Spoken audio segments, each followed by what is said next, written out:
नमस्कार, बहुत स्वागत है आपका। आप देख रहे हैं न्यूज इंडिया, आपके साथ मैं हूं अभिषेक। 2024 लोकसभा चुनाव में विपक्षी एकता की मुहिम को आगे बढ़ाने और इसे और मजबूती देने के लिए बिहार के मुख्यमंत्री नीतीश कुमार ने आज कोलकाता में पश्चिम बंगाल की मुख्यमंत्री ममता बनर्जी से मुलाकात की। नीतीश कुमार के साथ बिहार के डिप्टी सीएम तेजस्वी यादव भी मौजूद रहे। इस बैठक में नीतीश कुमार और ममता बनर्जी के बीच विपक्षी एकजुटता को लेकर चर्चा की गई। इसी के साथ शाम को नीतीश कुमार सपा प्रमुख अखिलेश यादव से भी मुलाकात करेंगे। इस मुलाकात को उत्तर प्रदेश और देश की राजनीति के लिए बेहद अहम माना जा रहा है।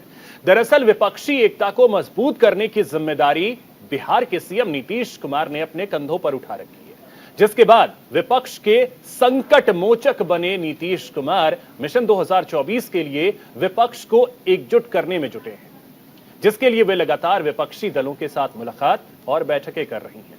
इन बैठकों के जरिए नीतीश कुमार बीजेपी को हराने के लिए रणनीति बना रहे हैं, लेकिन बिखरे विपक्ष को समेटना नीतीश कुमार के लिए भी बहुत बड़ी चुनौती है, क्योंकि कई पार्टियां कांग्रेस का ही विरोध कर रही हैं। ऐसे में पार्टियों के बीच तालमेल बिठाना नीतीश कुमार के लिए बेहद जरूरी है। कई सारे सवाल हैं, इन पे चर्चा करेंगे, लेकिन उससे पहले आपको सुनवाते हैं कि बिहार के मुख्यमंत्री नीतीश कुमार और बंगाल की मुख्यमंत्री ममता बनर्जी ने क्या कुछ कहा है। सभी लोग पता नहीं इतिहास को बदल देंगे, क्या करेंगे, तो सब लोगों को अलर्ट होना है। इसलिए हम लोग सब लोगों से बातचीत, और आज बहुत अच्छी बातचीत हुई है, और फिर इसके आगे आवश्यकता अनुसार जब होगा तो हम लोग सब एक साथ और अन्य पार्टियों को सबको एक साथ करके और बैठ करके बातचीत भी करेंगे और आगे के बारे में तय करेंगे। यही बात हुई है। अब बहुत अच्छा, बहुत पॉजिटिव बात हुई है। हम आप जाहिर हैं बहुत अच्छा बात हुआ है। हम तो नीतीश जी को यही रिक्वेस्ट किया है कि नीतीश जी देखिए, जयप्रकाश जी का जब मूवमेंट हुआ था बिहार से हुआ था। अगर हम बिहार में और पार्टी मिलके मीटिंग करें, एक पहले घरवा मीटिंग, उसका बाद में तैयार करें, बाद में कहाँ जाना है, कहाँ नहीं जाना है, क्या मैनिफेस्टो है, वो सब बाद में बताएंगे। लेकिन पहले एक साथ में एक मैसेज कर देना है कि हम लोग सब एक साथ में है। हमारा तो हम तो पहले से आप लोगों को कह चुका कि हमारा इसमें कोई ऐतराज नहीं है। हम चाहते हैं बीजेपी जीरो बन जाए, बहुत बड़ा हीरो बन गया, कोई कुछ नहीं करके मीडिया का सपोर्ट में और नैरेटिव बना के, खाली झूठा बात करके, फेक वीडियो बना के और फेक बात करके और गुंडा गद्दारी करके, ऐसा नहीं चल सकता है। तो इसी के लिए नीतीश जी सबको साथ बात करेंगे, हम भी बात कर रहे हैं, तो एक साथ में मिलके हम लोग चलेंगे। हमारा कोई पर्सनल ईगो का कोई बात नहीं है, हम कलेक्टिवली एक साथ में काम करने चाहते हैं, यही मैसेज है। तो चलिए आज चर्चा यही करेंगे कि क्या नीतीश कुमार विपक्ष के संकट मोचक बन गए हैं। इस चर्चा में शामिल होने के लिए हमारे साथ खास मेहमान जुड़े हुए हैं। सबसे पहले उनका परिचय करवा दूं। हमारे साथ जुड़ रहे हैं धनंजय गिरि जी, बीजेपी प्रवक्ता हैं। बहुत स्वागत धनंजय जी आपका। ज्योति कुमार सिंह जो कि प्रवक्ता हैं कांग्रेस के, वो हमारे साथ जुड़ रहे हैं। बहुत स्वागत आपका ज्योति जी। प्रोफेसर भुवन भास्कर जोशी जी हमारे साथ हैं, जो कि समाजवादी पार्टी के प्रवक्ता हैं। सर आपका भी बहुत स्वागत। साथ ही हमारे साथ जुड़ रहे हैं नीरज रॉय, जो कि राजनीतिक विश्लेषक हैं। नीरज जी बहुत स्वागत आपका न्यूज इंडिया पर। तो चलिए चर्चा की शुरुआत करते हैं, और विपक्ष के क्या संकट मोचक वाकई में बन गए हैं नीतीश कुमार। इस चर्चा में सबसे पहले मैं सभी मेहमानों से चाहूंगा कि एक एक कमेंट आप अपनी दें, उसके बाद चर्चा को आगे बढ़ाएंगे। 30-30 सेकंड का वक्त, और अपना पहला कमेंट धनंजय जी आपसे चाहेंगे। बीजेपी के लिए मुश्किलें खड़ी कर रहे हैं नीतीश कुमार, संकट मोचक बन गए विपक्ष के। अभिषेक जी, नीतीश कुमार के सर पे है दल बदल और दिल बदल का चेहरा। वो कैसे हो सकते हैं विपक्षी एकता का चेहरा। नीतीश कुमार की नाकामियों को पूरा बिहार नजारा देख रहा है। बिहार में नकली शराब और नकली सरकार चल रही है। बिहार संभाले नहीं संभल रहा है। नीतीश जी से संभाल नहीं रहा अपना मोहल्ला, और मचा रहे हैं देश को संभालने का हल्ला। बिहार में नीतीश की स्थिति ऐसी है कि उनकी पार्टी कभी भी टूट सकती है। जदयू न टूटे इसके लिए वो बाहर के एक आवरण बना रहे हैं, बाहर एक हंगामा मचाए हुए हैं कि भाई विपक्षी एकता किस पर और किस बेसिस पर विपक्षी एकता हो सकती है। नीतीश जी का पूरा चाल चक्र चेहरा उठा करके जो कोई भी देखेगा, उनके बैकग्राउंड पे देखेगा, पहले वो लालू जी के साथ थे, फिर बीजेपी के साथ आए, फिर लालू जी के साथ गए, फिर कहे कि मिट्टी में मिल जाऊंगा, बीजेपी के साथ नहीं जाऊंगा, बीजेपी के साथ आ गए, पता नहीं वो मिट्टी कहाँ है, मिट्टी ने उनको साथ में लेने से मना कर दिया, फिर वो लालू जी के साथ चले गए। और उसके बाद व्यक्ति पर आई है, तो किसके साथ रहे, जॉर्ज फर्नांडिस के साथ रहे, उनका क्या हाल हुआ, शरद यादव के साथ रहे, उनका क्या हाल हुआ, लालू यादव के साथ रहे, लालू यादव की टिप्पणियां उनके बारे में क्या है उसको भी छोड़ दीजिए। जिन तेजस्वी यादव के साथ वो घूम रहे हैं, उन तेजस्वी यादव ने उनके बारे में क्या कहा है। धनंजय जी, चर्चा की शुरुआत में ही आपने एक बहुत बड़ी बात कही कि जेडीयू टूट ना जाए, तो क्या ऑपरेशन लोटस बिहार में चल रहा है, इसके बारे में आपसे जानेंगे। 30 सेकंड का वक्त मैंने दिया था अभी। अब भुवन भास्कर जी आपसे कमेंट चाहेंगे पहले कि क्या नीतीश कुमार वाकई में अब विपक्ष जो बिखरा हुआ नजर आ रहा था उसे एकजुट करके संकट मोचक बनते नजर आ रहे हैं विपक्ष के 2024 के लिए? देखिए, हमारे नेता माननीय अखिलेश यादव जी ने स्पष्ट कहा था कि विपक्षी एकता के लिए जो भी प्रयास करेगा समाजवादी पार्टी उसमें सबसे आगे दिखाई देगी। और मैं आपसे कहना, आदरणीय ममता जी ने वो प्रयास कर रही हैं, आदरणीय चंद्रशेखर राव ने वो प्रयास कर रहे हैं और आदरणीय नीतीश कुमार जी वो प्रयास कर रहे हैं। समाजवादी पार्टी निश्चित तौर पे इस देश में जो नफरत की राजनीति भारतीय जनता पार्टी लाई है, उस नफरत की राजनीति को अंत करने के लिए निश्चित तौर पे सभी को सहयोग करने का काम करेगी। तो यानी कि आपने कहा कि सबने शुरुआत कर दी है, केसीआर भी कर रहे हैं, नीतीश कुमार भी कर रहे हैं, ममता बनर्जी भी कर रहे हैं, तो एग्जैक्टली आपसे ये चीज समझना चाहेंगे कि किसकी तरफ अखिलेश यादव, क्योंकि ऐसा लग रहा है कि हर कोई अपने अपने लिए प्रयास कर रहा है। देखिए, मैं आपको बताना चाहता हूँ, मैं 28 ईयर से पॉलिटिकल साइंस का स्टूडेंट हूँ और मैं बहुत जिम्मेदारी से आपसे कहना चाहता हूँ, देश का नेतृत्व कौन करेगा हमेशा देश ने तय करा है। मैं आपको बताना चाहता हूँ उदाहरण सहित, माननीय चंद्रशेखर साहब, माननीय वीपी सिंह जी, माननीय गुजराल साहब, माननीय चरण सिंह जी, बहुत लंबी फेरियस्त है। ये देश तय करता है कौन नेता बनेगा। अभी तो हम सबकी सामूहिक जिम्मेदारी ये बनती है, जहां जहां जो बड़े भाई की भूमिका में है, जैसे आदरणीय ममता जी बंगाल में है, आदरणीय नीतीश जी बिहार में है, आदरणीय चंद्रशेखर राव जी हैं, आदरणीय अखिलेश जी यूपी में है, तो हमारी भूमिका ये होनी चाहिए कि हम अपने अपने प्रदेशों से भारतीय जनता पार्टी का सूर्यास्त करें। इसी विषय में हम लोग काम करने का काम कर रहे हैं माननीय अखिलेश यादव जी के नेतृत्व में। ठीक है, अब चर्चा को आगे बढ़ाते हैं और धनंजय जी आपके पास आ रहे हैं। अब आपसे समझना चाहेंगे कि आपने चर्चा की शुरुआत में ये कहा कि जेडीयू टूट ना जाए, क्या ऑपरेशन लोटस चल रहा है बिहार में? नहीं, सभी अपने अपने भविष्य को बचाने की कवायद में। भारतीय जनता पार्टी वैचारिक बल से चलने वाला एकमात्र भारत में दल है। इसके अलावा आप कांग्रेस को उठा के देखिए, जो समूह विपक्षी पार्टी है, सबसे बड़ी पार्टी राष्ट्रीय पार्टी है, वो एक परिवार से जुड़ा हुआ दल है, एक परिवार से ही उनको बल मिलता है। और बाकी जो लोग हैं वो दल क्या कहिए, उनका कुनबा कह लीजिए, एक परिवारों के कुनबे हैं।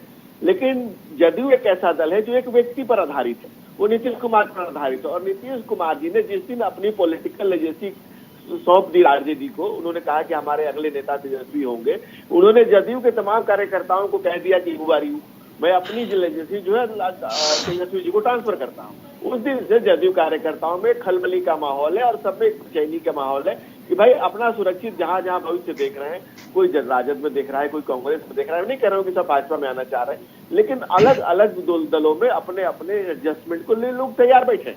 मैं ये दावे से कह रहा हूँ कि वहां का हर एक नेता छोटे से बड़ा इस तैयारी में बैठा है कि मैं कहाँ जाऊं, किसको अपनाऊं, मैं किसको। परिमल जी भी हमारे साथ जुड़ गए हैं, जेडीयू के महासचिव हैं। परिमल जी, बहुत स्वागत आपका। साथ ही हमारे साथ राजनीतिक विश्लेषक हैं नीरज रॉय जी, वो भी जुड़ गए हैं। नीरज जी, आपका भी बहुत स्वागत है। परिमल जी, पहले एक कमेंट आपसे चाहेंगे। नीतीश कुमार विपक्ष को एकजुट करने में जुटे हैं और पिछले कुछ वक्त में हमने जो देखा है, पहले दिल्ली, आज कोलकाता, फिर लखनऊ जाने वाले हैं, जल्दबाजी दिख रही है, ऐसा लग रहा है? नहीं, कोई जल्दीबाजी नहीं है, लेकिन आप समझे कि जो इस तरह के प्रयास हो रहे हैं, हमारे आदरणीय नेता नीतीश कुमार प्रयास शुरू कर रहे हैं। वर्तमान में जो सरकार है, केंद्र सरकार, आदरणीय नरेंद्र मोदी के नेतृत्व वाली केंद्र सरकार, उसने संवैधानिक पर आधारित पूर्ण रूप से खुलेआम उल्लंघन किया। देखिए, भारत जो है वो धर्मनिरपेक्ष राष्ट्र है और ये बीजेपी वाले जैसे सरकार वर्तमान में इस तरह सेलेक्टिव पॉलिसी मेनली आप देखते हैं कि माइनॉरिटी के लिए या अन्य लोगों के लिए भी तो ये आरएसएस के एजेंडे को इम्प्लीमेंट करने का प्रयास कर रही है, ये दुर्भाग्यपूर्ण है। साथ ही साथ ये जो सरकार है, ये पूंजीपतियों के लिए काम करती है, जबकि भारतीय संविधान समाजवाद का समर्थन करता है। और आप जानते हैं कि आदरणीय जो प्रधानमंत्री, नहीं तो ये सरकार जो है पूंजीपतियों के लिए कब से काम करना शुरू किया? इस सरकार ने पूंजीपतियों के लिए काम करना कब से शुरू किया? क्योंकि 2 साल पहले तक तो आप उन्हीं के साथ थे। 8 महीना पहले आप पूरी पटकथा को समझे, इसके बैकग्राउंड को 8 महीना पहले कि हम बीजेपी के साथ थे। बीजेपी जब तक जो संवैधानिक प्रावधानों के तहत चलती रही तो हमने सहयोग किया, इस कारण कि राष्ट्र का विकास या लोगों का, जनता का विकास ही लोक कल्याण या प्रजातंत्र का मौलिक मूलभूत आधार होता है। लेकिन जैसे ही बीजेपी ने आरएसएस के हिंदू सांप्रदायिक एजेंडे को इम्प्लीमेंट करने का प्रयास किया, हमारे आदरणीय नेता नीतीश कुमार ने उन्हें बिहार के राजनीतिक परिदृश्य से झटियाकर हाशिए पर धकेल दिया। इनसे कोई भविष्य नहीं है। ये इनकी स्थिति, अभी धनंजय गिरी जी कह रहे थे कि भाई जेडीयू टूट जाएगा, नीतीश कुमार ये है वो है, तो मैं आपको याद दिलवाऊं कि पटना में जो इनकी केंद्रीय कार्यकारिणी की बैठक हुई थी, राष्ट्रीय कार्यकारिणी की, उसमें उसने स्पष्ट कहा था कि हम 2024 और 25 का चुनाव नीतीश कुमार के चेहरे पर ही लड़ेंगे। स्पष्ट है कि नीतीश कुमार भारत के सबसे विश्वसनीय चेहरा है ना, जो धर्म। नहीं तो चंद्रगुप्त या चाणक्य किस भूमिका में रहेंगे? चंद्रगुप्त या चाणक्य 2024 के लिए, परिमल जी 2024 के लिए जो ये सारी कवायद हो रही है, तो चंद्रगुप्त या चाणक्य किस भूमिका में रहेंगे? नहीं, चंद्रगुप्त या चाणक्य, मैं इस पर ऑब्जेक्शन करता हूँ। देखिए, संजय गिरी जी को या बीजेपी वाले को संविधान का विज्ञान नहीं है या फिर ये उस पर आस्था नहीं रखते। मैं बता दूं, भारत जो है या प्रेसिडेंशियल फॉर्म ऑफ गवर्नमेंट नहीं है, यहाँ parliamentary form of government, cabinet form of government या वेस्ट मिनिस्टर मॉडल कहा जाता है। तो इसमें प्रक्रिया ये है कि जो चयनित होकर आएंगे वो मिल बैठ के अपने नेता को चयनित करेंगे। हमारे आदरणीय नेता की नीतीश कुमार की मंशा कभी नहीं रही कि वो प्रधानमंत्री बने, लेकिन उन्होंने निश्चित रूप से अग्रणी भूमिका निभाई है राष्ट्रभक्ति के भावनाओं से उत्प्रोत होकर। नहीं तो ये भी समझाना होगा ना थोड़ा कि अभी जो अचानक से ये कवायद चल रही है वो अचानक से क्यों, क्या कारण है? ठीक है परिमल जी, आते हैं आपके पास फिर से। हमारे साथ ज्योति जी जुड़ गए जो कि कांग्रेस प्रवक्ता हैं। ज्योति जी, बहुत स्वागत है आपका। ज्योति जी, एक कमेंट अब आपसे चाहेंगे कि नीतीश कुमार को क्या वो जिम्मेदारी दी गई है कांग्रेस की तरफ से या तमाम विपक्षी पार्टियों की तरफ से कि तमाम विपक्षी पार्टी को एकजुट करें? सबसे पहली बात तो इस बात को आपको समझना होगा जी कि जिस चीज को आप लोग अपने माध्यम से लोगों को बताना चाहते हैं वो बात नहीं है। बात तो यहाँ ये है कि आज रेशनल जो फेडरेशन ऑफ इंडिया के जो ब्रिजमोहन, जिनके प्रेसिडेंट पर जो चार्जेस लगे, जो आपको वहां पर दिल्ली में बैठे हुए हैं, जो पुलिस एफआईआर करने के लिए जो सबसे पहले महिला जो पोखट गोल्ड लेकर आई, जो रो रही है और बोल रही है कि एक नाबालिग के साथ, उसके साथ क्या क्या दुर्व्यवहार हुआ, उसके साथ जो भी बातें हुई। लड़ाई तो यहाँ दूसरे तरह की, लड़ाई तो यहाँ इस बात के लिए है कि जब मलिक साहब ने प्रधानमंत्री पर भारतीय जनता पार्टी पर वा लिया, लड़ाई वहां वो है, मुद्दा वहां वो है। उस मूल उन मुद्दों पर लोगों को एक करना है। आप लोग कुर्सी के चक्कर में फंसे हुए हैं, क्योंकि भारतीय जनता पार्टी केवल और केवल कुर्सी के चक्कर में रहती है, केवल पोलराइजेशन की राजनीति करती है। ज्योति जी, थोड़ा सा शांत सर, थोड़ा सा शांत। ज्योति जी, न्यूज इंडिया वो पहला चैनल है जिसने जंतर मंतर पर धरने पर जो खिलाड़ी बैठे उसकी खबर दिखाई। तो ये देखिए सीधा, मतलब ज्योति जी, मीडिया को यूं ही टारगेट कर लेना, चैनल्स को यूं ही टारगेट कर लेना। मैं नहीं टारगेट कर रहा, मैं क्या कह रहा, न्यूज इंडिया तो दिखा रही, मैं कहां को कह रहा हूं? मैं कह रहा हूं कि महिला जो लड़की गोल्ड लेकर आई, जो तिरंगे का सलाम की, आज वो जंतर मंतर पर रो रही है। आप उस पर सवाल कीजिए। तो फिर कांग्रेस कहां है? ठीक है, अगर वो खिलाड़ी वहां पे, कितने कांग्रेस के नेता वहां पहुंचे मिलने के लिए? कितने कांग्रेस के नेता पहुंचे वहां मिलने के लिए? आप विपक्षी एकता की बात कर रहे थे। नहीं, कितने नेता वहां पहुंचे मिलने के लिए? कितने नेता पहुंचे? की बात करेंगे ज्योति जी, कितने नेता वहां पहुंचे? मैं आप ही से पूछ रहा हूं, कितने नेता वहां पहुंचे? कितने नेता वहां पहुंचे? सर, तो जो टॉपिक पे बात करने के लिए हमने आपको बुलाया, उस टॉपिक पे थोड़ा सा आपसे बात कर लेते हैं। लीजिए ना, एकता इसी विषय के लिए है कि बेटी बचाओ और बेटी पढ़ाओ वाली बात है। हाँ, तो वही तो मैं पूछ रहा हूँ, क्या ज्योति जी, क्या नीतीश कुमार को उसकी जिम्मेदारी दी गई है? भ्रष्टाचार के मुद्दे हैं, बेरोजगारी के मुद्दे हैं, और ये जो महिलाओं के साथ हो रहा है भारतीय जनता पार्टी के नेता जो कर रहे ज्योति हैं, जी, तो वही तो मैं आपसे आप- पूछ रहा हूं, आप- क्या जिम्मेदारी आप दी लोगों गई है को नीतीश कुमार को? क्योंकि कोई दूसरा वैसा सर्वमान्य चेहरा नहीं मिल रहा था। कोई दूसरा नहीं, मैं सवाल ही, ज्योति जी, मैं तो सवाल ही पूछ रहा हूं, आप जवाब उसका तो दे लीजिए। सवाल ये है कि क्या कांग्रेस में कोई नेता नहीं है? मुद्दे हैं ज्योति- चेहरा, इलेक्शन जो लड़ा जाता है मुद्दों से लड़ा जाता है, चेहरा से नहीं लड़ा जाता है। इस बात को समझ लीजिए, इलेक्शन लड़ा जाता है आइडियोलॉजी से लड़ा जाता है। आप इस बात को कहां लेके जाना चाहते हैं? अच्छा, कांग्रेस आप लोग और जेडीयू की आइडियोलॉजी मैच करती है? कांग्रेस और जेडीयू की आइडियोलॉजी मैच करती है? जो जेडीयू जीवन भर बीजेपी के साथ रही, जो जीवन भर बीजेपी के साथ रही, उसकी आइडियोलॉजी कांग्रेस से मैच हो गई। आप भारतीय जनता पार्टी से पूछें कि क्यों थी उसके साथ, आज उनका विरोध कर रही है कि जेडीयू तो वो सवाल हम बीजेपी से भी ले लेंगे, जेडीयू से भी ले रहे हैं। परिमल जी हमारे साथ है, धनंजय जी हमारे साथ हैं, उनसे जवाब ले ले रहे हैं। ठीक है, वो समाजवादी सोशलिस्ट पार्टी है और वो सारे धर्म को लेकर चलना चाहती है और कुछ मुद्दों पर फिर वही सर, धर्म जाति पर फिर पहुंच गए। मैं धर्म जाति पे जाना नहीं चाहता, धर्म जाति से क्या लेना देना। ठीक है ज्योति जी। नीरज जी, अब एक कमेंट आपसे चाहेंगे, क्या नीतीश कुमार वो सर्वमान्य चेहरा नजर आए जिनको पूरा विपक्ष जो है वो सुनता है, मानता है, और शायद यही वजह से ऐसा लग रहा है कि जिम्मेदारी नीतीश कुमार ने अपने कंधों पर ले रखी है कि सभी विपक्षी पार्टियों को एकजुट किया जाए? देखिए अभिषेक भाई, सबसे बड़ी बात तो यह है कि भारत के जब तक से राजनीतिक इतिहास देखा जाए, आज से नहीं, पहली बार ही नहीं हो रहा है ये, सत्ता के खिलाफ जो होता है विपक्ष हमेशा इधर उधर भटका हुआ ही नजर आता है। इसलिए अपने स्वहित को छोड़कर अगर चाहे कि देश के विभिन्न प्रदेशों के राजनीतिक जो पहुंच वाले लोग हैं उन लोगों को सत्ता के खिलाफ एकजुट होने के लिए छोड़ा जाता है और सब लोग मिलकर काम करते हैं। लेकिन वर्तमान परिस्थिति अगर यह देखा जाए, पिछले 9 सालों से देखा जाए, तो सत्ताधारी पार्टी जो है शुरुआती दौर से विपक्ष को सिरे से नकारते हुए निकलती जा रही थी और नकार भी रही थी, लेकिन उसे विपक्ष कहीं नजर नहीं आया। असली लड़ाई वहां पर शुरू हो गई जब जनता और सत्ताधारी सरकार के खिलाफ लड़ाई हो गई कि चुनौती यहां पर जनता बनने लगी है।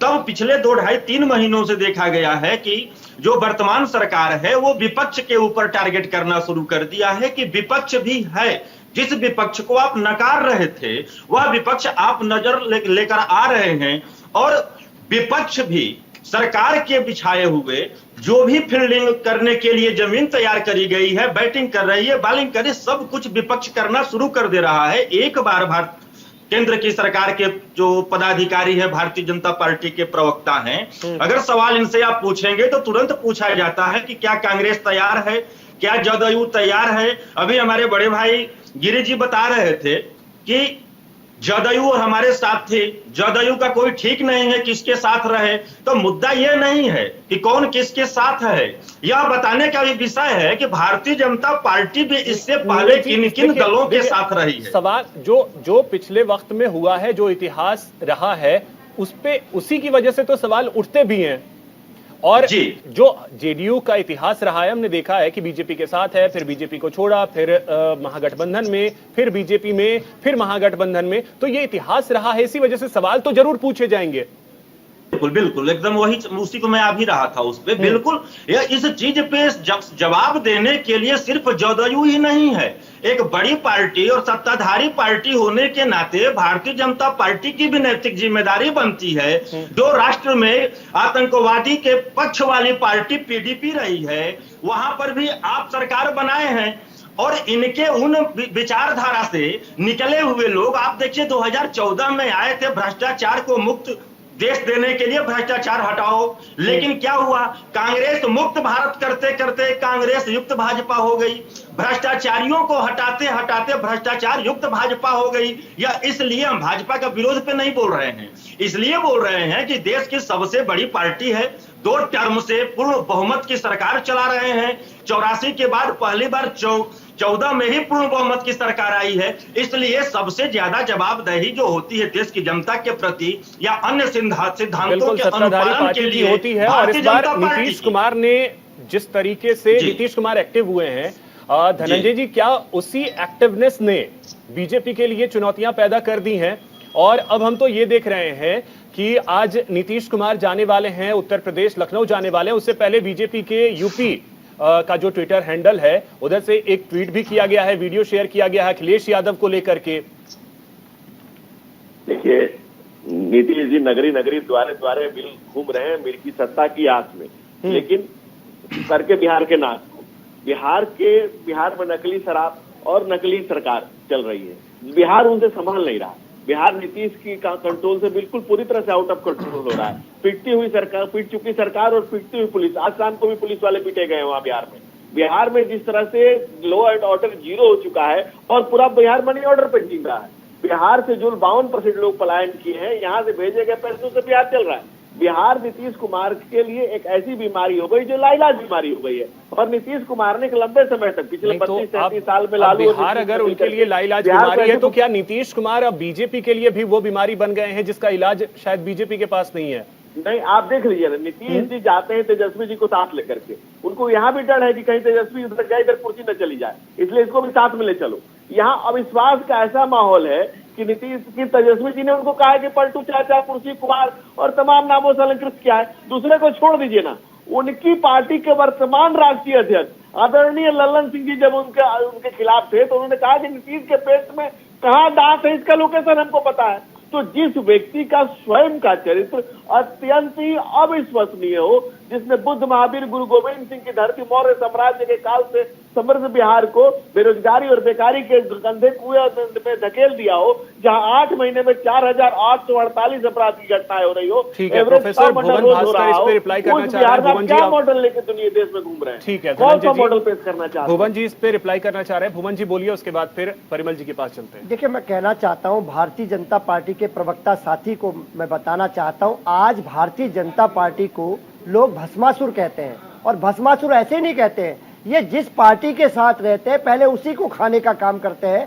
मैं आपको याद दिलाना चाहता हूं, बिहार के मुकेश सहनी की पार्टी हो, 4 विधायकों में से 3 विधायक तोड़ दिए, पहले सहयोगी के रूप में लेते हैं। लोक जनशक्ति पार्टी को तोड़ दिया। शिवसेना के साथ इन्होंने क्या करा, सबसे पुराने अलायंस के साथ अकाली दल के लिए क्या करा। निश्चित तौर पर आज इनकी जो क्रेडिबिलिटी है अपने सहयोगियों के साथ वो खत्म हो चुकी है। और इनका एक नया नारा बना है कि पहले इनको साथ लाओ और फिर इनकी पार्टी के तोड़ो, क्योंकि ये चाहते हैं कि विपक्ष मुक्त भारत हो जाए। दूसरा विषय जो आज आपने गंभीर चलाने का काम करा, आज हमारे नेता माननीय अखिलेश यादव जी के खिलाफ भारतीय जनता पार्टी ने एक ऐसे गाने को लॉन्च करा। निश्चित तौर पर मैं आपके चैनल के माध्यम से कहना चाहता हूं, माननीय अखिलेश यादव जी विपक्ष के नेता ही नहीं बल्कि युवाओं के, किसानों के, मजदूरों के ऐसे एक प्रयास बन चुके हैं, उनके आदर्श बन चुके तो हैं। आप भी नहीं रहे, आपने भी पट से रिप्लाई कर दिया। वीडियो तुरंत आगे आपकी तरफ से। मैं थोड़ा सा विषय दे दूं, जब आपने विषय को चलाया है तो निश्चित तौर पर आज भारतीय जनता पार्टी से ना तो योगी सरकार जी से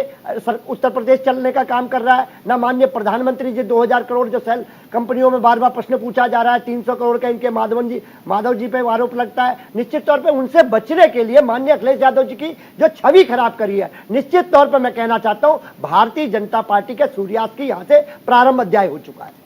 ठीक है, धनंजय जी रिप्लाई करना चाह रहे थे, जल्दी से बोल लीजिए धनंजय जी। देखिए, समाजवाद जब एक परिवार को गोद में चला आया और एक परिवार तक सीमित रह गया तो समाजवाद का जो मूल कंसेप्ट था वही खत्म हो गया। और समाजवाद आज बचा ही कहाँ है? एक परिवारवाद था, वो परिवार भी नहीं बचा और परिवार का कुनबा भी कई बार बिखर चुका है। और आदरणीय अखिलेश यादव जी एक नेता हैं, यूपी के बड़े नेता हैं, सम्माननीय नेता है, लेकिन हमारा, जैसे हमारे भाई कह रहे थे कि भारतीय जनता पार्टी से लोग अलग हुए, जो नदी के मुख्य धारा से अगर कोई धारा फूटती है तो नाला हो जाती है। भारतीय जनता पार्टी से या भारतीय जनता पार्टी के साथ आपके जो विपक्षी नाला है, आप अपने जो आपके साथ योग करने आए आप उन्हें नाला समझते हैं, ये आपकी सोच है। अपने सहयोगी लोगों को आप नाला समझने का काम करते हैं और आप नदी है। ये किस तरह का गठबंधन धर्म आप निभाते हैं? इसीलिए तो हम गिरी जी कह रहे हैं, इसीलिए तो हम आपसे कह रहे हैं कि आप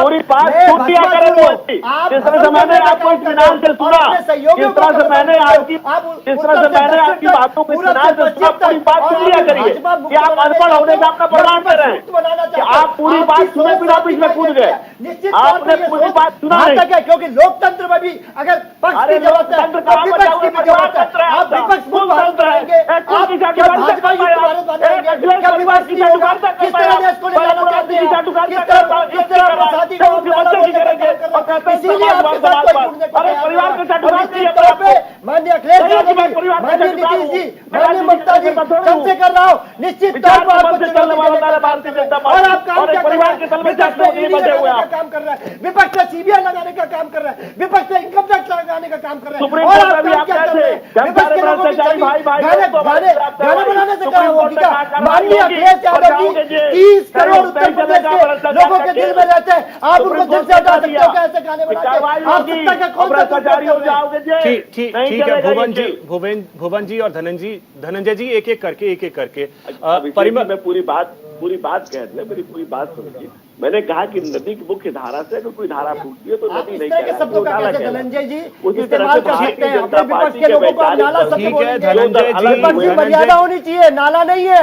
आपके सहयोगी रहे, कोई नाला नहीं है। और आपकी दो पार्टी क्या कहलाएगी उस समय जब दो सांसद तक कहती आपकी पार्टी, उसे क्या कहोगे? नदी कहोगे, नाला कहोगे, गंगा कहोगे, क्या कहोगे? जब दो पार्टी के सांसद इस तरह की भाषा लोकतंत्र पार्टी की है, जो भाषा का प्रयोग है साथियों के लिए करने का काम कर रहे हैं। भारतीय जनता पार्टी को 2 सांसदों की पार्टी देश ने देखा है। ठीक है, भुवन जी और धनंजय जी, भुवन जी एक सेकेंड, ठीक है।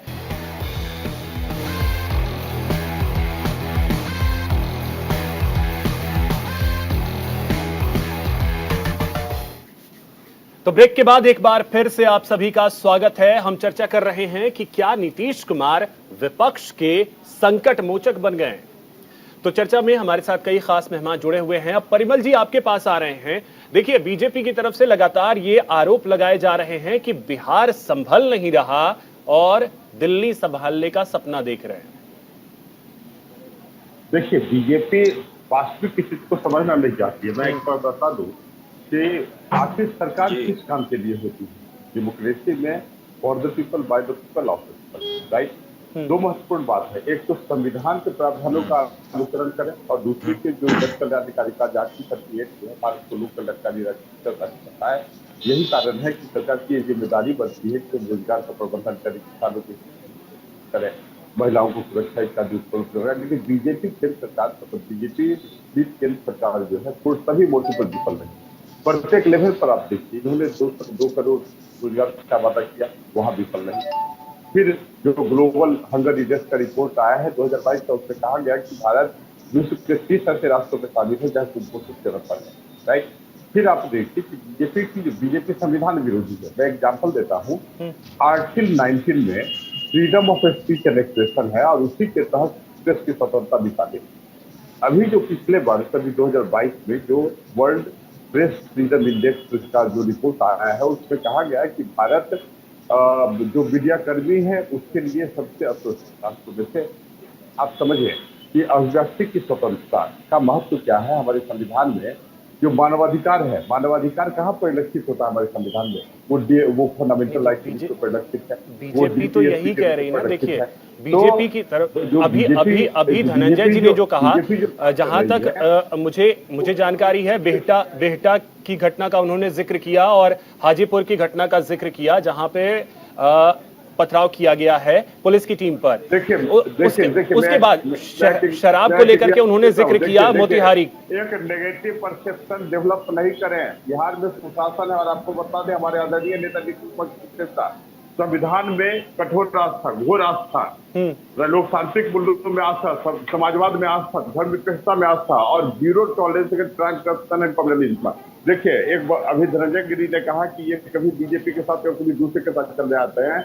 मल्टी पार्टी सिस्टम में कभी कभी ये मजबूरी होती है कि हम किसी का सहयोग लेकर ही आगे या कल्याणकारी नहीं, तो वो कारण जैसे 2017 में जब आप अलग हुए थे, तो लेकिन हम जब बीजेपी के देखिए हमारे नेता के सबसे स्ट्रांग पॉइंट क्या है कि जब हम 2017 में महागठबंधन से आप अलग किस कारण से हुए थे? हमारी छवि है परिमल जी, 2017 में किस कारण से आप महागठबंधन से अलग हुए थे?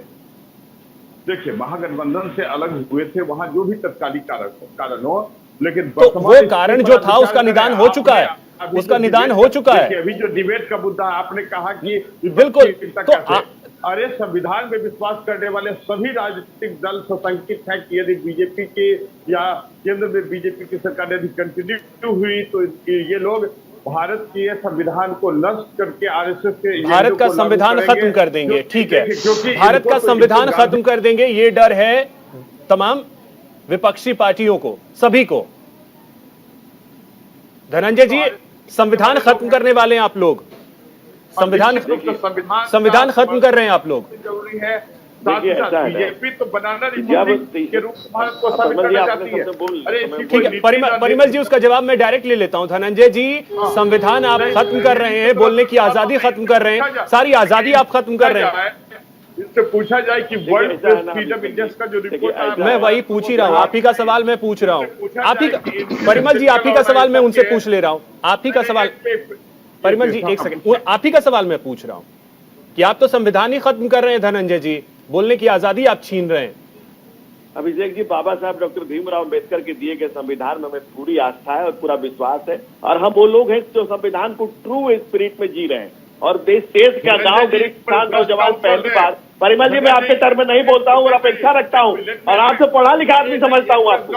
आप स्कूल कॉलेज गए हुए लगते हैं देखने से, आप स्कूल कॉलेज गए हुए लगते हैं देखने से। अभी आप बकवास किए, मैंने आपकी बकवास सुनी। अभी आप नीतीश कुमार का चारण गान कर रहे थे, उस चारण गान मैंने सुना, और आपकी सवाल का जवाब दे रहा हूँ। जवाब लेने अभिषेक जी देखिए, यहाँ डिबेट एक एक करके परिमल जी देखिए, आप ही के सवाल का वो जवाब दे रहे हैं, आप ही के सुन सके जवाब करते हैं। परिमल जी आप ही के सवाल का तो वो जवाब दे रहे हैं। एक सेकंड रुक जाइए, फिर ज्योति जी और नीरज जी के पास भी मुझे जाना है। एक परिमल जी करते हैं, ठीक है परिमल जी, इसका जल्दी से 10 सेकंड में धनंजय जी जवाब दे लीजिए जल्दी से। परिमल जी और मेरी बातों में उनकी बातों में सुनाई नहीं, लेकिन उनके सवालों का मैं जवाब दे रहा हूं। उनके सवालों का परिमल जी या तो अपने टर्म में बोलिए, या फिर चैनल आपको सुपुर्द कर दिया जाए, भाषण दीजिए बैठ के। यहाँ परिमल जी एक भाषण की बात नहीं है, भाषण दीजिए, आप बैठ जाओ, क्या बदतमीजी है, अपने साथ बोलिए, नहीं तो डिबेट में मर्यादा नहीं होता ना, या करें डिबेट में, या अभी सब ज्यादा बुलाया। देखिए हमारे साथ 2 और गेस्ट हैं, मुझे उनके पास भी जाना है। धनंजय जी, परिमल जी, एक एक करके 2 गेस्ट हमारे साथ और भी हैं, उनके पास भी जाना। संविधान को डॉक्टर भीमराव अम्बेडकर को ट्रू एंड रियल स्पिरिट में भारतीय जनता पार्टी जी रही है। नीतीश कुमार जी किसी के कंधे पर, किसी के गोद में, किसी का बहुआ किसी का बहुआ बन करके पूरे जीवन के जिस व्यक्ति ने मुखिया सरपंच बार से जिला परिषद कोई चुनाव। ठीक है परिमल जी, धनंजय जी अब आप दोनों शांत हो जाइए प्लीज, अब आप दोनों रुक जाइए प्लीज। और परिमल जी जैसे बदतमीज लोगों को डिबेट बुलाया, परिमल जी और धनंजय जी अब बताइए, क्षेत्रीय पार्टी तो क्षेत्रीय लोग। परिमल जी अब शांत हो जाइए प्लीज, परिमल जी प्लीज अब रुक जाइए। ज्योति जी मैं आपके पास आ रहा हूं। मेरा गेस्ट कोऑर्डिनेटर रिक्वेस्ट है ऑनलाइन, ऐसे लोगों को बुलाएं तो कृपया ना बुलाएं। नहीं एक करके नहीं बोला जाता है। धनंजय जी 2 सेकंड आप रुक जाइए, जवाब मैं ले लेता हूँ। धनंजय जी, वास्तविकता से आप क्यों नाराज होते हैं? ये वास्तविक स्थिति, यही कारण है कि सभी वास्तविक स्थिति यह है कि नीतीश कुमार को दिया सरपंच, वार्ड पार्षद, जिला परिषद, कोई एक चुनाव अपने पर तो नहीं लड़े, परजीवी नेता है नीतीश कुमार, परजीवी नेता है नीतीश कुमार, यह फैक्ट है। जो संविधान में और हमारे वजह से नीतीश कुमार, ये फैक्ट है। ठीक है परिमल जी, धनंजय जी अब एक सेकंड सर, आप दोनों रुक जाइए। धनंजय जी और परिमल जी 1 सेकंड रुक जाइए दोनों सर प्लीज। समय बोलिए, ठीक है धनंजय जी अब भुवन जी देखिए, हमारे 2 खास मेहमान वेट कर रहे हैं। मैं परिमल जी 1 सेकंड, परिमल जी 1 सेकंड अब रुक जाइए प्लीज। भुवन जी आते हैं, धनंजय जी नहीं अब रुक जाइए धनंजय जी परिमल जी, नहीं तो मुझे ऑडियो डाउन करवाना पड़ेगा प्लीज। मैं अपने डिबेट में वो स्थिति नहीं चाहता, परिमल जी मैं अपने डिबेट में वो स्थिति नहीं चाहता कि मैं ऑडियो डाउन करवाऊं। परिमल जी मैं अपनी डिबेट में वो स्थिति नहीं चाहता, प्लीज रुक जाइए। ज्योति जी मैं आपसे अब एक सवाल लेना चाहता हूं। अब देखिए जो स्थिति है चेहरों को लेकर के, बार बार भले ही आप विपक्ष को एकजुट कर लें, लेकिन चेहरे को लेकर के बार बार सवाल यह पूछा जाता है कि सभी विपक्षी पार्टियां, जैसे केसीआर सबको इकट्ठा कर रहे हैं, ममता बनर्जी सबको इकट्ठा कर रही है, नीतीश कुमार सबको इकट्ठा कर रहे हैं, अखिलेश यादव हो गए, क्या ये सभी एक चेहरे के लिए राजी होंगे और कांग्रेस किस चेहरे के लिए राजी होगी? देखिए अभिषेक जी, मैं बार बार वही बात कह रहा हूं कि अभी जो सवाल देश में है, वो सवाल के देश में जो मुद्दे और बात थे वो अलग अलग है। अभी देश में कौन प्रधानमंत्री बनेगा विपक्ष से, ये मुद्दा नहीं है, इस बात को समझिए आप। अभी मुद्दे बहुत भयानक भयानक है। अभी जैसे कि शुरुआती दौर में ही मैंने आपको बृजमोहन के बारे में बताया, जो जंतर मंतर पर पहलवान लोग बैठे हुए हैं, रेसलर लोग, उनके बहुत खास मुद्दे सब हैं। अब आप देखिए, जैसे प्रधानमंत्री की ही बात करें हम, अभी देखिए कर्नाटक में ईश्वरप्पा को उन्होंने फोन किया था। के.एस. ईश्वरप्पा पर क्या चार्ज है कि 40% कमीशन का चार्ज है, और एक आदमी संतोष पाटिल मर जाते हैं, सुसाइड करते हैं, और अपने नोट में लिखते हैं कि 40% हमारे से कमीशन लेते हैं ये मंत्री, इसके जिम्मेदार ये होंगे। अब देखिए प्रधानमंत्री उनको फोन नहीं करते, उनके परिवार के, वो भी भारतीय जनता पार्टी के ही कार्यकर्ता थे। तो संवेदनहीनता की बात है। अब आप आ जाइए ज्योति जी, मैं वही तो आपसे समझना चाहता हूं। ये देखिए, ये सारे मुद्दे हैं, ये विपक्ष के लिए मुद्दे हैं, ठीक है, लेकिन इन मुद्दों को आप जनता के बीच पहुंचाएंगे और जनता को वो चेहरा तो देंगे कि हम आपके लिए इस चेहरे को रख रहे हैं जो इनके अगेंस्ट होगा। ये मुद्दा ही प्रधानमंत्री नरेंद्र मोदी से लड़ेंगे, और जब ये हमारी बहुमत में आएगी सरकार, तो देश में प्रधानमंत्री कौन बनेगा वो सहमति से बनेंगे, उसमें कौन सी बड़ी बात है। लेकिन मुद्दा तो आगे रखना है, लोगो को तो बताना है। यानी 96, 97, 98 का जो दौर था, हर 6 महीने साल भर में सरकारें बदल रही थी, वो वाली स्थिति।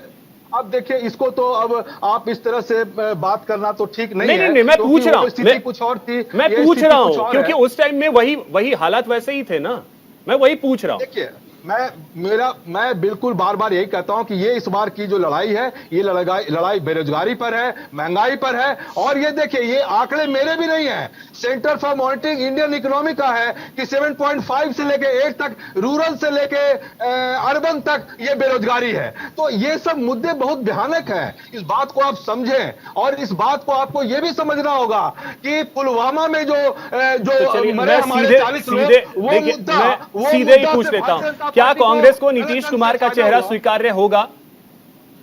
मैं सीधा ही पूछ, कांग्रेस मुद्दे की लड़ाई लड़ रही है, और उसके बाद कोई प्रधानमंत्री बने, कांग्रेस का एक मकसद है कि लोकतंत्र बचे, युवाओं को नौकरी मिले। उसके बाद जो प्रधानमंत्री बने, कोई दिक्कत नहीं है, कांग्रेस को कोई दिक्कत नहीं है कि कौन प्रधानमंत्री बनेगा। कांग्रेस ये चाहती है कि लोकतंत्र रहे, धर्म सारे धर्म के लोग देश में रहे। ज्योति जी की बातों से आप कितना इत्तेफाक रखते हैं कि बिना चेहरे के अगर आप मैदान में जाते हैं और बहुत सारे चेहरे, उसमें से कोई एक चेहरा लगता है कि उसके बिना पे बीजेपी को वर्तमान स्थिति में टक्कर दे पाएगा विपक्ष?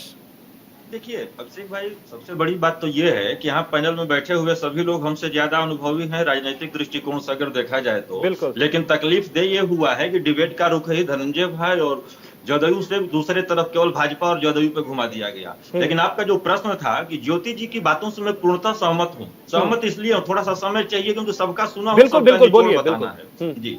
सहमत इसलिए हूँ कि चेहरा कौन होगा यह प्रतिबद्धता भारत की राजनीति में नहीं है।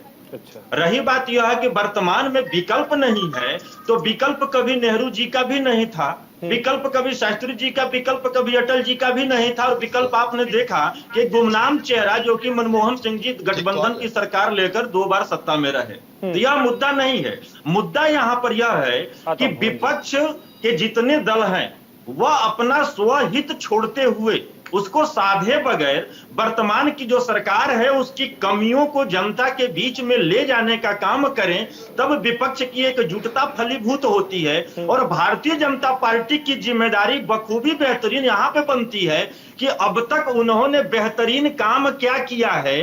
क्या सदन के अंदर चर्चा होने दिया है, या सदन के अंदर जो चीजें रिकॉर्ड होती है, जो आपने सदन के बाहर उलझ-जुलूल बातें करी है कि हमने रोजगार मेला लगाकर रोजगार दे दिया। लेकिन मानसून सत्र पिछली बार आपने देखा कि सदन के अंदर पूछा गया था कि आपने विगत 8 सालों में रोजगार कितना दिया, तो 22 करोड़ कुछ लाख जो फार्म पड़े थे नौकरी के लिए, 7,26,000 इन्होंने रोजगार दिया था।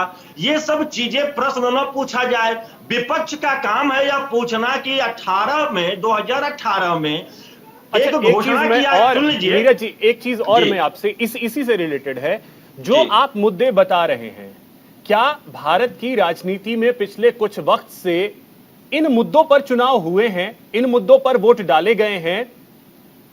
जी हाँ, बता रहा हूं। देखिए, इन मुद्दों पे चुनाव नहीं हुए, इन मुद्दों पे वोट नहीं डाले गए, उसका साफ कारण ये रहा है कि जो 2014 से सरकार आ रही है, विपक्ष को सिरे से नकार दे रही है और विपक्ष अपना वजूद अस्तित्व तलाशने के चक्कर में सरकार जो बात बोलती है उसी का प्रभाव इनके ऊपर पड़ता है, जवाब देने में लग गए, जैसे कि अभी आपके जदयू के कर रहे थे।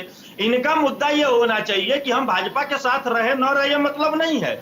2018 में जो मोदी जी ने घोषणा किया था आपके राजस्थान से कि 2022 आते आते देश हमारा कुपोषण मुक्त हो जाएगा, सवाल इस पे बनता है कि 5 तो किलो यही तो है नीरज जी, ये सवाल उठते कहाँ हैं? सवाल तो यही, ये सवाल उठते कहाँ? भ्रष्टाचार पर हुए हैं। यही चीज मैं बता रहा हूँ अभिषेक भाई, मैं यही बात बता रहा हूं कि 2022 जो पखवाड़ा चलता है 10 से 15 दिनों का, विश्व में 76 करोड़ कुछ लाख कुपोषण से शिकार लोग हैं, जिसमें कि 22 करोड़ से ऊपर हिंदुस्तान में। तो यही तो है नीरज जी, बात शिक्षा की हो, कुपोषण की हो, रोजगार की हो, इसकी बात होती कहाँ है? दिक्कत तो यही है जी। इसी पर जो विपक्ष है, विपक्ष इस चीज पर घूम जाता है। और देखिए, इसमें जो चेहरा कांग्रेस का हो, चेहरा जदयू से हो, चेहरा ममता बनर्जी हो, या कोई मामला में मैटर नहीं, महत्व ही नहीं रखता है। इस पे महत्व ये रखता है कि देश की लेकिन जनता नीरज के जी मुद्दों को एक चीज ये भी है कि भारत की सियासत जो है वो सेंटिमेंट से चलती है, उसको भी तो ध्यान में रखने की जरूरत होगी और विपक्ष को ये भी देखना होगा। ठीक है, भुवन जी कुछ बोलना चाह रहे, भुवन जी बोलिए जल्दी से। देखिए, मैं आपके चैनल के माध्यम से कहना चाहता हूं कि जेपी की धरती से माननीय नीतीश कुमार जी आ रहे हैं, लोहिया जी की धरती पर और निश्चित तौर पे नेताजी की धरती पर, क्योंकि ये दोनों उत्तर प्रदेश से रहे और इतना बड़ा आंदोलन बिहार से लेकर और उत्तर प्रदेश के लोगों ने देखा है और एक नई जो लड़ाई लड़ी है समाज के आखिरी खड़े व्यक्ति को न्याय दिलाने की, सोशल जस्टिस की, वो निश्चित तौर पे समाजवादी पार्टी हो, चाहे माननीय नीतीश कुमार जी की पार्टी हो, चाहे तेजस्वी जी की पार्टी हो, ममता जी की हो, चंद्रशेखर राव साहब की हो, हम लोग सब चाहते हैं कि इस आखिरी खड़े व्यक्ति को न्याय मिले, सोशल जस्टिस की लड़ाई हो, जो हमारी जाति जनगणना की लड़ाई है वो लड़ाई हो, ताकि सब लोग, जो आखिरी खड़ा व्यक्ति है उसको न्याय मिल पाए। ठीक है, लेकिन जो कोशिश हो रही है तमाम विपक्ष की, उसमें अगर विपक्ष के अंदर जो बार बार चेहरे को लेकर के मैं बात कर रहा हूं, चेहरे से इतर हट करके अगर मैं बयान की भी बात कर लूं, शरद पवार के आज के बयान को अगर आप देखें, उन्होंने कहा कि महाविकास अघाड़ी अभी है, पता नहीं कल होगी या नहीं होगी। अडानी के मुद्दे को लेकर के भी उन्होंने तमाम विपक्षी पार्टियों से अलग अपनी राय रख दी थी। तो इसी वजह से शंका इसी वजह से होता है। देखिए, मैं आपकी बात का जवाब देना चाहता हूं। आदरणीय विश्लेषक साहब ने भी बहुत ईमानदारी से एक बात को बताने का काम करा कि देश का नेतृत्व कौन करेगा, ये जहां से मैंने प्रारंभ करा था। मैंने नेतृत्व की तो अभी बात ही नहीं की, मैंने नेतृत्व की बात ही नहीं की। अभी तो प्रयास ये हो रहा है कि सब जो सरकार अभी केंद्र में है उसकी नाकामियों को जनता तक पहुंचाएं। लेकिन अडानी के मुद्दे को तमाम विपक्ष पहुंचा रहा है, वहां पे अचानक से शरद पवार ये कहते हैं कि जेपीसी जांच की तो जरूरत ही नहीं है। मैंने कहा एक बात, मैंने जब मेरे को आपने प्रारंभ में मौका दिया था, मैंने कहा था कि जिस राज्य में नहीं, ठीक है ज्योति जी मैं उस पे नहीं, लेकिन आज जो उन्होंने फिर से कहा है कि महाविकास अघाड़ी होगी या नहीं होगी, इसका कोई अता पता नहीं। हाँ, तो इसका क्या लेना देना है, इससे क्या लेना देना है? आपने अभी जो उनके पहले बयान का जो आपने अभी अंकित किया, तो उसका तो कोई मतलब नहीं है। नहीं, मैं आज के बयान को अगर अंकित करूं, आज का बयान। अभिषेक जी, मैंने कहा ना, जिस राज्य में जो बड़े भाई की भूमिका है उनकी जिम्मेदारी बनती है वहां से भारतीय जनता पार्टी का सूर्यास्त करे। ये इसी दिशा में सब लोग काम करने का काम कर रहे हैं। ठीक है, परिमल जी, अगला ठिकाना कहां? दिल्ली के बाद कोलकाता, कोलकाता के बाद लखनऊ, अब अगला ठिकाना कहां? देखिए, बिहार की जो है वो केंद्रीय सत्ता परिवर्तन की सफल प्रयोगशाला रही है, इतिहास की गवाह है। और जिस तरह बीजेपी ने संविधान के प्रावधानों का उल्लंघन करके जो मूलभूत जो समस्याएं हैं और जो इन्होंने वादा 2019 में किया था उसको पूर्ण विफल नहीं है, तो वो नेचुरल एक एसोसिएशन संविधान में विश्वास रखने वाले दलों का होगा और एकीकरण निश्चित होगा। आप स्थान विशेष की बात नहीं करें, संपूर्ण भारत की जनता मानसिक रूप से तैयार है कि 2024 में सत्ता से बेदखल कर दिए जाएंगे बीजेपी वाले। और जब भी हमारे आदरणीय नेता नीतीश कुमार विपक्षी एकता की पहल करते हैं, बीजेपी वालों का हाथ पैर खुलना शुरू हो जाता है और ये अनर्गल प्रयास करने लगते हैं, जबकि इन्होंने स्वयं स्वीकार किया था कि नीतीश कुमार ही सच्चे समाजवादी है और साथ ही साथ इन्होंने राष्ट्रीय कार्यकारिणी की बैठक। ठीक है, धनंजय जी, अब जल्दी से एक कमेंट आपसे चाहेंगे तो कि नीतीश कुमार तो बहुत बड़े विश्वसनीय चेहरा है पूरे संपूर्ण भारत के लिए। भले उन्होंने कहा कि हम प्रधानमंत्री के बनने के इच्छुक नहीं हैं, ये अलग बात है, लेकिन विश्वसनीयता में नंबर 1 पर हमारे आदरणीय नेता नीतीश कुमार है। इसीलिए तो मैंने पूछा था आपसे परिमल जी कि चंद्रगुप्त या चाणक्य। अब तो ज्योति कुमार जी भी कह रहे हैं कि कोई पीएम बने उन्हें कोई दिक्कत नहीं है। देखिए आदरणीय नरेंद्र मोदी की तरह झूठे बातें करने वाले नहीं। मैं तो डायरेक्ट आपसे पूछ रहा हूँ, चंद्रगुप्त या चाणक्य किस भूमिका में रहेंगे? मैं तो सीधा ये पूछ रहा हूँ। ये आप मैनिपुलेट करते रहे, लेकिन सर मैं सीधा पूछ रहा हूँ कि निश्चित रूप से भुवन जी आप भी अगर बता दें कि चंद्रगुप्त या चाणक्य की भूमिका में ये मैनिपुलेट थोड़ी हुआ, मैं तो सीधा पूछ रहा हूँ। पूरे भारत में केंद्र में सत्ता परिवर्तन की लहर चल रही है, आप समझे। जिस तरह केंद्र सरकार ने लोगों क्या, ठीक है धनंजय जी अगर जल्दी से भुवन जी एक छोटा सा बहुत जिम्मेदारी से कहना चाहता हूँ परिमल जी, ठीक है ये अब पालित और प्रताड़ित कर रहे हैं। भारतीय संविधान इसकी इजाजत कभी नहीं देता। मैं आपको बहुत जिम्मेदारी से कहना चाहता हूँ, ये जो देश है ये देश परिवर्तन करने में सक्षम है और बहुत लोगों को वहम हो जाता है कि सत्ता उनकी है। निश्चित तौर पे समय समय पर देश की जनता उनको जवाब देने का काम करती है। ठीक है धनंजय जी, वहम हो गया है आप लोगों को? देखिए चाहे कोई कहे पूछे किस वोट के पर बीजेपी की सरकार। ठीक है परिमल जी, अभी देखिए अभी धनंजय जी का समय है। परिमल जी एक सेकंड, परिमल जी नहीं, एक वोट से परिमल जी धनंजय जी एक सेकंड रुकिए। परिमल जी अभी मैंने धनंजय जी से सवाल पूछा है, प्लीज आप तभी बात हो पाएगी। हाँ धनंजय जी अब बोलिए। इतना बदतमीज आदमी मैंने आज तक नहीं देखा। बोलिए धनंजय जी। आप आपा क्यों खोते हैं? परिमल जी नहीं, प्लीज परिमल जी प्लीज मैंने पहले ही कहा कि मैं नहीं चाहता कि मेरे डिबेट में मैं ऑडियो डाउन करवाऊं, ये सब चीजें मैं नहीं चाहता। सो प्लीज क्या होगा 2024? परिमल जी प्लीज रुक जाइए। धनंजय जी बोलिए। मुझसे ले लीजिए लास्ट कमेंट ले लीजिए। बस एक सेकंड ज्योति जी आ रहा हूँ, एक सेकंड आ रहा हूँ। मैंने कहा कि बिहार की धरती लोकतंत्र की जननी है और लोकतंत्र की जननी का जनाजा निकाल करके नीतीश कुमार अपना तमाशा बना रहे हैं और वो तमाशा बन चुके हैं। नीतीश कुमार आज भारत सबसे तमाशबीन है, लोग उनको देख रहा है कि बिहार संभाल नहीं रहा, खुद की खबर में खुदा का पता बता रहे और ये लोग कुमार के तमाम प्रणाम करते हैं। मैंने भाई आप प्रधानमंत्री पर आरोप लगाए तो कोई दिक्कत नहीं, तो आपको दिक्कत है। आपने सफलता बिहार आप बदतमीज से भी बदतमीज व्यक्ति है भाई। आप अपने समय में तमाम आरोप। ज्योति जी जल्दी से 10 सेकंड में कमेंट चाहेंगे। ठीक है धनंजय जी, ज्योति जी जल्दी से 10 सेकंड में कमेंट चाहेंगे। नीतीश कुमार चाणक्य की भूमिका में नजर आएंगे या चंद्रगुप्त?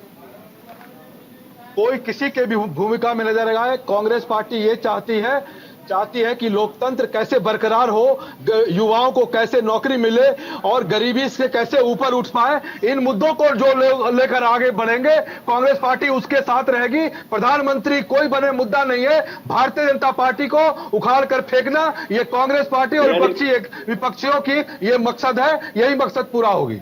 ठीक है, बहुत शुक्रिया आप सभी मेहमानों का। वक्त इतना ही है मेरे पास। बहुत शुक्रिया आप सभी का हमारे साथ जुड़ने के लिए, चर्चा में शामिल होने के लिए।